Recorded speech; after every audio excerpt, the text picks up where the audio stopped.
Bismillahirrahmanirrahim. Ingat, karamah itu artinya keajaiban dunia. Keajaiban dunia itu ada 3. Pertama, mukjizat, dan itu hanya dimiliki para nabi dan rasul. Yang kedua, karamah, dan itu dimiliki para wali-wali Allah dari kalangan para ulama dan orang-orang saleh. Dan yang ketiga, sihir, dan inilah yang dimiliki oleh dukun-dukun, bomo dan yang sejenisnya. Lah, Imam Nawawi mengakui banyaknya karamah yang ada pada Syekh Abdul Qadir Jailani. Bahkan ini pun dikatakan oleh Iz bin Abdissalam, innahu lam tatawa tara karamatu ahadin minal masyayikh illa Syekh Abdul Qadir Jailani, fa inna karamatihi nukilat bitawatur. Tidak ada satupun berita yang masyhur dari para ulama dari karamah-karamah para masyayikh yang lebih masyhur, yang banyak diceritakan manusia melebihi karamahnya Syekh Abdul Qadir Jailani. Itu pengakuan ulama besar Al-Izz bin Abdissalam itu. Bahkan Imam Zahabi memuji luar biasa. Ingat, kalau sudah Imam Zahabi yang bicara, berarti orang ini bukan kaleng-kaleng. Orang ini orang betul, ya. Kata Imam Zahabi rahimahullahu ta'ala ketika mensifati Syekh Abdul Qadir Jailani, dia mengatakan Asy-Syaikhul Imam Al-Alim Az-Zahid Al-Arif Al-Qudwatu Syekhul Islam Alamul Awliya Muhyiddin Abu Muhammad Abdul Qadir ibn Abi Saleh Abdullah Al-Jailani rahimahullahu ta'ala. Kata Imam Zahabi, Abdul Qadir Jailani adalah seorang syekh, seorang imam, seorang alim, orangnya paling zuhud, paling cerdas, dan layak diikuti kehidupannya. Dan dia Syekhul Islam, dan dia memiliki alamat wali-wali Allah, Muhyiddin, penghidup agama. Kunyahnya Abu Muhammad Abdul Qadir Al-Jailani rahimahullahu ta'ala. Kemudian juga dikatakan oleh Al-Hafidh Ibnu Hajar Al-Asqalani, kana Syekh Abdul Qadir Jailani mutamassikan biqawanini syariati yad'u ilaiha ila akhir qawlihi Ibnu Hajar. Jadi Ibnu Hajar Al-Asqalani sampai mengatakan dia adalah Syekh Abdul Qadir Al-Jailani, orang yang paling berpegang dengan undang-undang syariat. Bahkan dikatakan oleh Al-Imam Ibnu Qudamah Al-Maqdisi, Ma'ruf Ibnu Qudamah, dia mengatakan dakhalna bi Baghdad sanata 61 wa 500. Aku masuk ke Baghdad pada tahun 561 Hijriah. Fa idza Syekh Abdul Qadir Jailani biha intahat ilaiha biha ilman wa amalan wa halan wastiftaan. Ternyata semua ilmu orang-orang Baghdad, amalan orang-orang Baghdad, fatwa orang-orang Baghdad kembali kepada Syekh Abdul Qadir Jailani. Lihat pujian yang luar biasa. Bahkan Ibnu Katsir juga memuji beliau dan mengatakan kana fihi tazahhada katsir. Beliau adalah orang yang memiliki sifat zuhud yang banyak, dan banyak lagi tidak perlu saya bacakan pujian-pujiannya, nanti habis waktunya hanya untuk memuji beliau saja. Taib, kita masuk dalam beberapa kisah yang menakjubkan dari Al-Imam Abdul Qadir Al-Jailani rahimahullahu ta'ala. Syekh Abdul Qadir Jailani adalah orang yang sangat produktif, banyak karyanya. Di antaranya dia mengarang kitab Ighatsatul Arifin wa Ghayatu Minal Wasilin, kemudian Adabus Suluk, kemudian Tuhfatul Muttaqin wa Sabilul Arifin, Kemudian juga yang paling dikenal kitabnya adalah Gunyah li Talibi Tariqil Haq. Kemudian juga yang paling dikenal kitabnya adalah Futuhul Ghaibi. Kemudian juga Fathur Rabbani, Fathur Rabbani ma'ruf. Kemudian juga kitabnya At-Tariqu Ilallah. Dan banyak lagi kitab-kitab beliau. Artinya beliau memang produktif, banyak karyanya, luar biasa. Lah sebagaimana para ulama yang lainnya, ikhwatu fiddin muliakan Allah Azza wa Jalla, Syekh Abdul Qadir Jailani ini meninggal, ayahnya ketika baru meninggal, baru melahir, beberapa bulan setelahnya ayahnya meninggal. Artinya Syekh Abdul Qadir Jailani ini yatim, dan yang mencetak dia menjadi ulama besar itu rupanya ibunya. Sering saya ulang-ulang, banyak para ulama dunia yang mencetak ulama siapa? Ibu-ibunya. Imam Syafi'i dicetak ibunya, Imam Ahmad yang cetak ibunya. Termasuk juga Syekh Abdul Qadir Jailani yang mencetak menjadi ulama besar adalah ibunya, karena dia terlahir yatim. Ibunya adalah wanita yang sangat salihah, dan nasabnya saya katakan tadi sampai kepada Husain ibn Ali, artinya dia seorang Husainiyah, wanita dari ahli bait, keturunan Husain ibn Ali ibn Abi Talib radhiyallahu anhu. Lah Syekh Abdul Qadir Jailani ini lahir di Jailan. Jailan ini kalau sekarang mungkin ada satu daerah di Iran. Di Iran ada tempat namanya Jailan. Maka Syekh Abdul Qadir Jailani dinisbahkan kepada daerah kelahirannya Jailan. Maka disebut Abdul Qadir Jailani, karena dia orang Jailan, dan Jailan itu satu kota kecil yang ada di Iran ketika itu. Dan itu bukan kota para ulama. Jailan itu bukan kota para ulama, sehingga Syekh Abdul Qadir Jailani tidak puas belajar di Jailan karena itu bukan kota para ulama. Maka sebagaimana umumnya para ulama, dia pun rihlah li talabul ilmi, berangkatlah dia dari Jailan menuju Baghdad. Dan Baghdad kala itu adalah kota para ulama. Terlahir ulama-ulama dunia, ma'ruf Baghdad itu, ya. Tetapi sayang ketika diserang oleh Tatar, tentara Mongolia, maka tentara Tatar banyak membakar kitab-kitab para ulama sehingga banyak yang hilang sampai hari ini. Keganasan Mongolia ketika menyerang Tatar di zaman Syekhul Islam Ibn Taimiyah rahimahullahu ta'ala. Walaupun ketika Abdul Qadir Jailani hidup di zaman Khalifah Abbasiyah, dan ketika itu memang kondisinya sangat memprihatinkan karena banyak terjadi huru peperangan, di mana orang-orang Antokiyah, orang-orang Salibi itu, orang-orang Nasrani menyerang kaum muslimin, dan ribuan kaum muslimin banyak meninggal dunia. Memang banyak kekacauan di zaman itu. Tetapi walaupun demikian, Baghdad itu masih negara atau kota yang sangat dicintai para talabatul ilmi, karena masih banyak ulama yang hidup di situ. Salah satunya adalah tujuan safarnya Syekh Abdul Qadir Al-Jailani rahimahullahu ta'ala ketika usianya 18 tahun.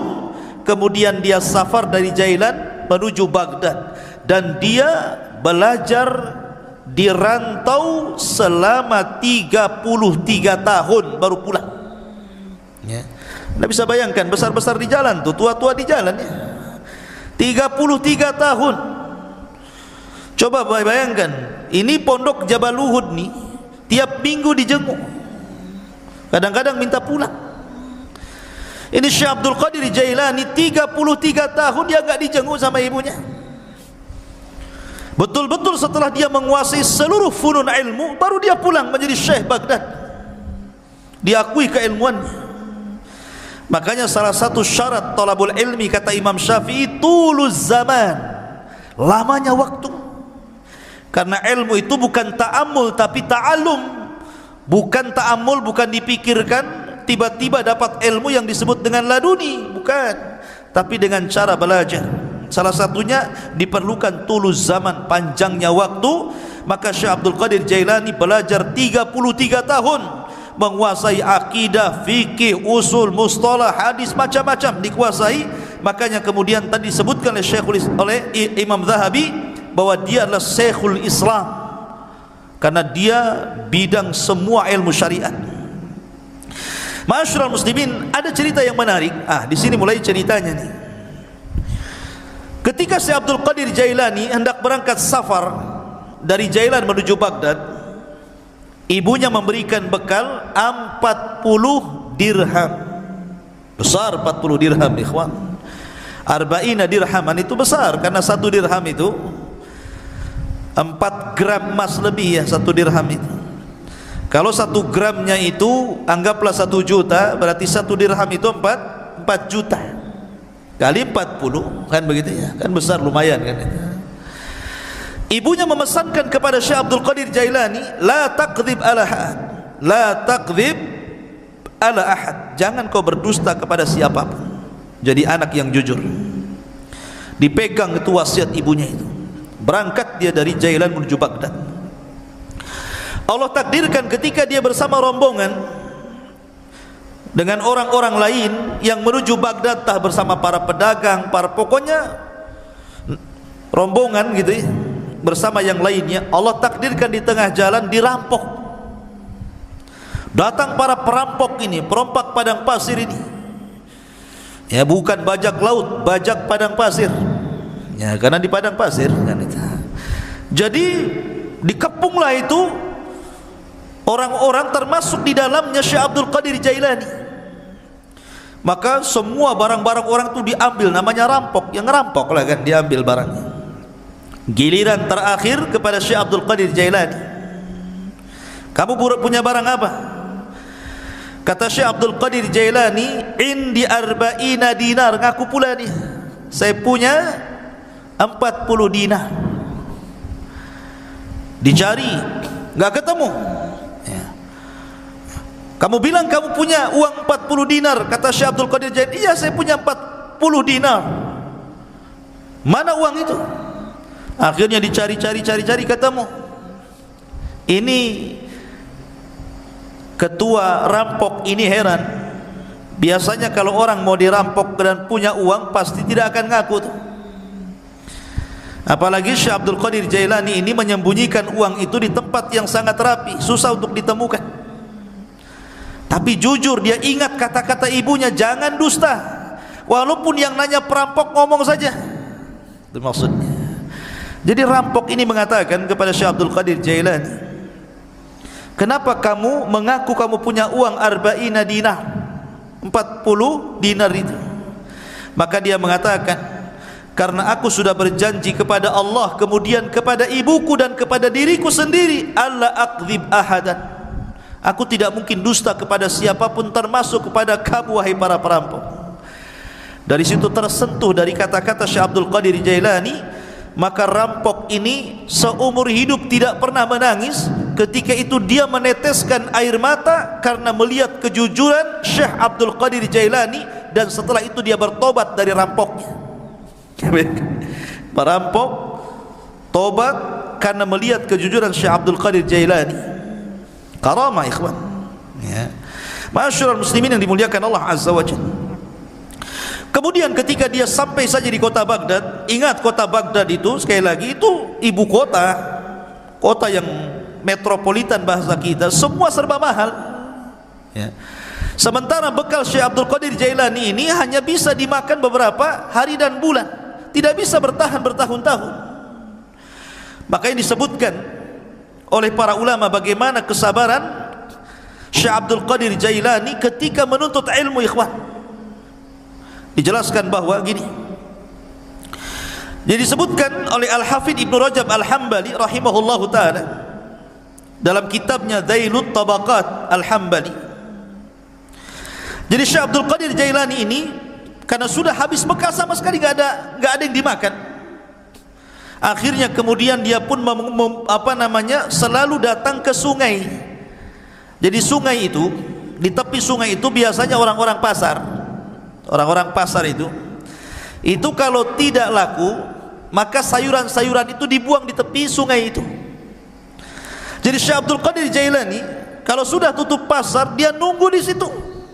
Jadi kalau ada sayur yang dibuang, maka dia kutip, dia bersihkan, dia bawa pulang, dia makan. Sampai suatu ketika memang lapar betul. Maka sebagaimana kebiasaannya, karena ingat dia punya izzah, ya kemuliaan, dia tidak mau meminta siapapun, tidak mau jadi pengemis maknanya. Lah, suatu ketika dia sudah menunggu, rupanya di sungai pun banyak juga orang yang sama seperti dia kelaparannya. Ketika sampai sudah habis sayur yang dibuang itu, karena diambil orang. 3 hari berturut-turut datang ke situ sudah enggak ada, datang ke situ sudah enggak ada. Akhirnya dia 3 hari tidak makan, hanya minum, lemes, hampir mati. Paksalah kemudian dia duduk di majelis Yasin. Lah ketika dia duduk itulah dia sudah lemas, sudahlah, dah pasrah, matilah kan itu kelaparan. Rupanya ada anak muda datang dari kejauhan masuk ke masjid bawa roti sama daging panggang. Dimakan di hadapan dia, ditengokin. Setiap dia makan roti, Abdul Qadir Jailani yang melihat dari kejauhan ikut mangap juga. Nama orang lapar. Lihat orang makan ikut lapar kan itu kan. Tengok dia makan mangap juga. Tengok dia ngunyah juga. Padahal nggak ada yang dikunyah. Orang lapar seperti Fata Morgana kan itu dilihatnya. Akhirnya anak muda yang makan ini memperhatikan Syekh Abdul Qadir Jailani ini aneh. Didekati akhirnya dan ditanya, kamu ini siapa? Dan dari mana? Kemudian dia mengatakan, ana Abdul Qadir dari Jailan. Peranjat anak muda ini dan mengatakan, saya juga dari Jailan, sama dengan kamu. Siapa namamu tadi? Abdul Qadir. Siapa nama ayahmu? Si Anu. Siapa nama ibumu? Si Anu. Mana kampungmu? Ini gitu. Langsung gemetar orang ini dan mengatakan, sesungguhnya ibumu itu menitipkan uang kepadaku untuk dihantar kepadamu dan beberapa roti. Aku sudah putus asa mencarimu, sampai roti yang dititipkan ibumu kumakan juga, tapi aku takut mengambil uangmu, sehingga terpaksa aku makan bangkai karena darurah. Rupanya Allah takdirkan saya ketemu di masjid ini dengan kamu, wahai Abdul Qadir. Ini uang yang dititipkan ibumu kepadaku, ambillah. Tolong ikhlaskan roti yang dititipkan ibumu yang sudah kumakan. Ya. Lihat bagaimana kondisi Syekh Abdul Qadir Jailani. Ini thalabul ilmi namanya ya, kelaparan gitu. Mana ada di Jabal Uhud kelaparan, yang ada dibuang-buang.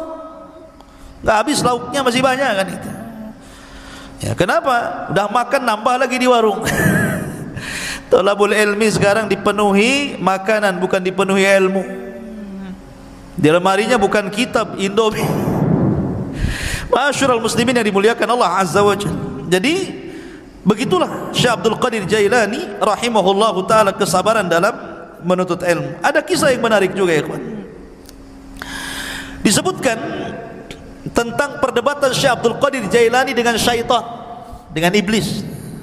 Debat dengan syaitan ya. Dan itu disebutkan oleh Syekhul Islam Ibnu Taimiyah rahimahullahu taala dan dikatakan oleh Syekh Shalih Al-Fauzan hafizahullahu taala, ini menunjukkan bagaimana kecerdasan fikihnya Abdul Qadir Jailani. Sampai Syekh Shalih Al-Fauzan hafizahullahu taala mengatakan, ini menunjukkan kecerdasan fikihnya Syekh Abdul Qadir Jailani ketika berbantah dengan syaitan. Bagaimana kisahnya? Dijelaskan, suatu ketika beliau mengatakan, saya sedang safar dan ketika itu cuaca sangat panas sekali, ala harri fi ba'dil asfar, panas sekali. Tiba-tiba ketika panas terik gitu kan, karena matahari memancar luar biasa, tiba-tiba ada awan. Awan itu menaungi kepalaku, menghalangi antara terik matahari dengan kepalaku. Dari situlah tiba-tiba dari awan hitam yang menaungi diriku, kata Syekh Abdul Qadir Jailani, nada munadin, tiba-tiba ada yang menyeru dari langit sana, ada yang menyeru dan mengatakan, ya Abdul Qadir, ana rabbuk.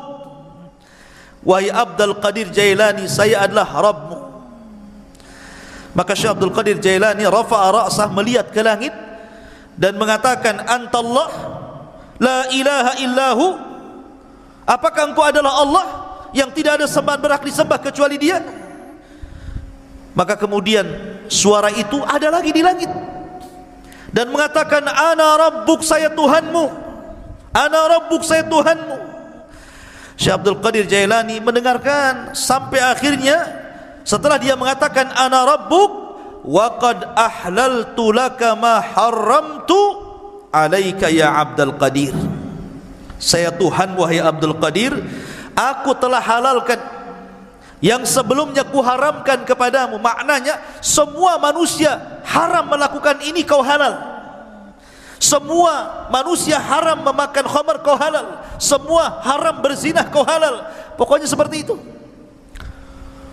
Tiba-tiba Syekh Abdul Qadir Jailani mendengar kata-kata, aku sudah menghalalkan kepadamu yang diharamkan aku kepada selainmu. Maka dia mengatakan, kadzabta ya aduwallah, kadzabta ya aduwallah, dusta engkau wahai musuh Allah, bal anta syaitan, engkau bukan Tuhan, engkau adalah syaitan.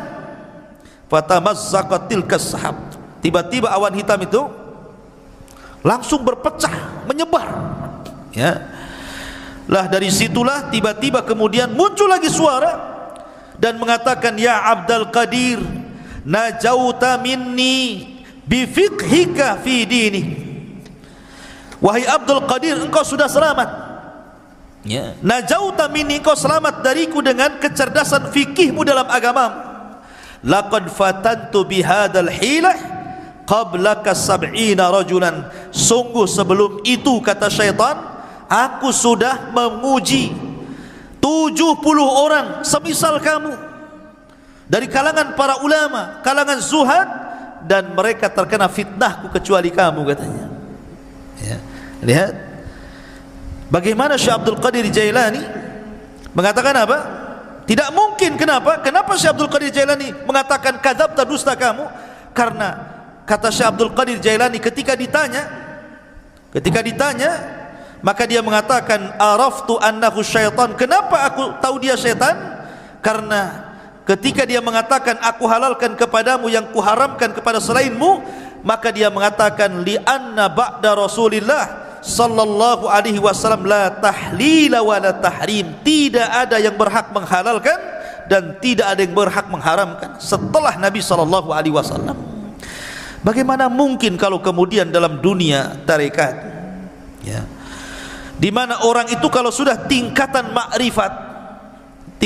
makrifat sampai meyakini adanya hululiyah, manunggale gusti, gitu ya, bahwa Allah itu betul-betul menyatu dengan badan, tiba-tiba kemudian seseorang boleh tidak melaksanakan sholat, boleh meninggalkan zakat, boleh meninggalkan puasa, boleh tidak haji, karena alasannya Tuhan sudah menyatu, ana anta anta ana, bahasanya saya kamu, kamu saya, katanya. Bingung dia, mana saya, mana Tuhan, karena menyatu masalahnya, ya.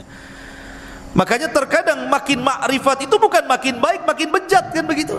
Karena dia meninggalkan sholat, dia meninggalkan apapun. Ketika ditanya kenapa anda tidak sholat, siapa bilang saya tidak sholat? Bukankah Allah yang mengatakan, innas salata li dzikri, sholat itu untuk mengingat diriku. Jadi kalau aku sudah ingat Allah, aku sudah sholat, katanya, kan? Karena sholat itu untuk mengingat diriku. Apalagi kemudian Allah berfirman, u'budullaha hatta ya'tiyakal yakin, sembahlah Allah sampai yakin.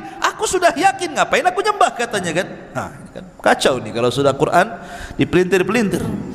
Padahal yang dimaksud sembahlah Allah sampai yakin, maksudnya sampai ajal. Yakin di sini maknanya ajal, kata Imam Ibnu Katsir rahimahullahu taala dan ahli tafsir yang lainnya.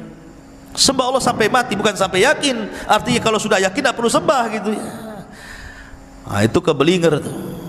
Ma'asyiral muslimin, jadi Syekh Abdul Qadir Jailani mengatakan apa? Dia mengatakan bahwa setelah Rasul tidak ada yang menghalalkan, tidak ada yang mengharamkan. Makanya dia mengatakan kepada syaitan, ya, kadzabta, dusta kamu. Enggak mungkin halal bagiku, haram bagi orang lain, atau sebaliknya, kan gitu. Ma'asyiral muslimin yang dimuliakan Allah Azza wa Jalla. Dari sinilah maka Syekhul Islam Ibnu Taimiyah rahimahullahu taala, beliau memuji dua perkara dari sosok Syekh Abdul Qadir Jailani. Pertama, ketika Abdul Qadir Jailani membahas tentang takdir dan membantah penyimpangan dalam Qadariyah. Yang kedua, bagaimana ketika Abdul Qadir Jailani mendebat syaitan.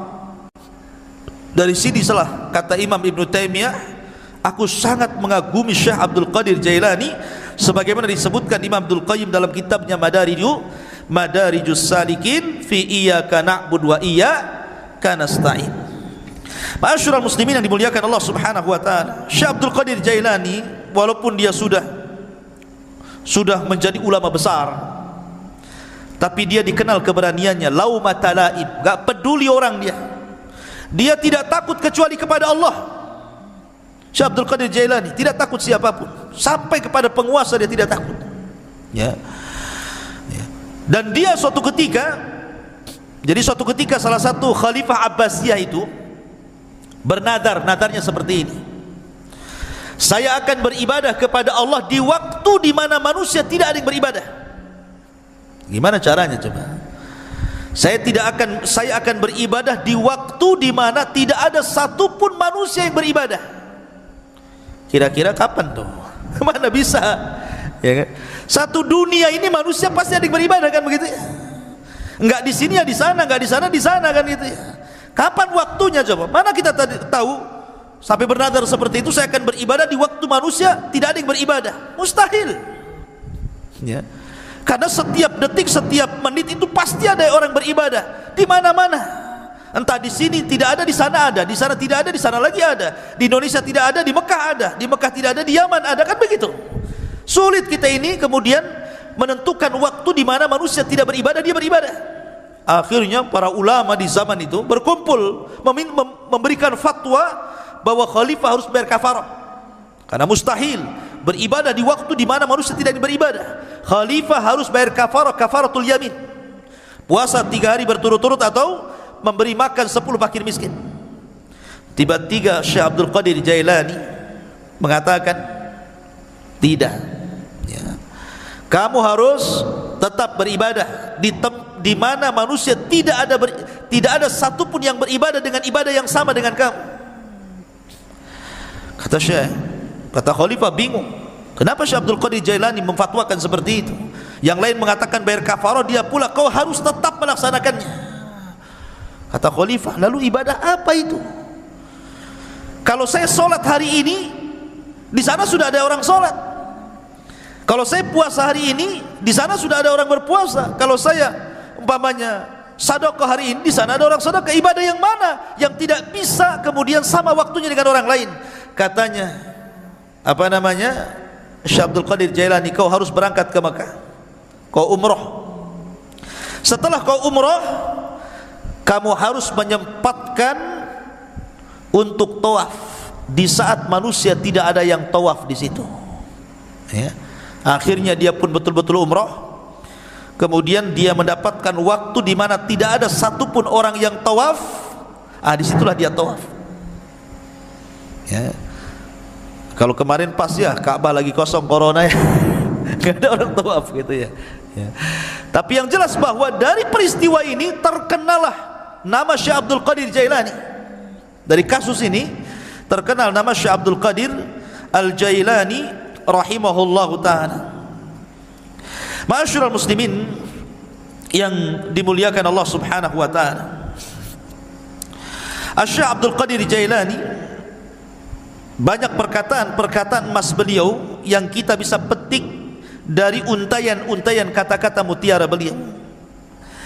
Di antaranya beliau mengatakan, tir ilal haqqi bijanahi alkitab was sunnah, terbanglah kau kejar kebenaran dengan 2 sayap Al-Quran dan Sunnah. Kemudian juga beliau mengatakan, akhrijud dunya min qulubikum ila aidikum fa innaha la tadurrukum. Keluarkan dunia dari hati-hati kalian, letakkan di tangan-tangan kalian, karena kalau itu yang kalian lakukan maka dunia tidak membahayakan diri kalian. Itulah zuhud namanya, meletakkan dunia di tangan dan mengeluarkan dari hati. Sebab kalau dunia lenyap, hati tidak terganggu karena dia serahkan kepada Allah Azza wa Jalla. Itulah hakikat zuhud. Walaupun dia kaya, selama kekayaan berada di tangan, hatinya diserahkan kepada Allah. Walaupun harta harus hilang, maka hati tidak mungkin terpikirkan dengan hilangnya harta.